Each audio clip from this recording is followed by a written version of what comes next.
Perché è difficile solfeggiare, almeno all'inizio?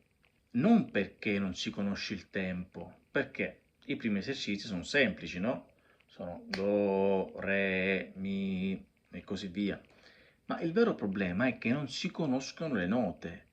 Gli allievi, gli alunni fanno difficoltà perché devono riconoscere le note. Quindi un esercizio che si può fare con l'alunno è, mi ricordo lo faceva perché io dopo 2 anni ho capito che non riusciva a solfeggiare perché non conosceva ancora le note. È come la lingua, se tu non conosci tanti vocaboli in lingua non ti puoi esprimere velocemente, è la stessa cosa. Quindi l'esercizio da fare, per esempio su questo è il buono, fare un esercizio per gli alunni, dire cos'è questa, la, cos'è questo, mi, cos'è questo, bla bla bla, e farlo per tante settimane, ok? Nel frattempo si può iniziare a solfeggiare, certo, cose semplici, però sempre fare questo esercizio mnemonico, quindi in modo tale da riconoscere subito la nota e poi applicare il ritmo giusto.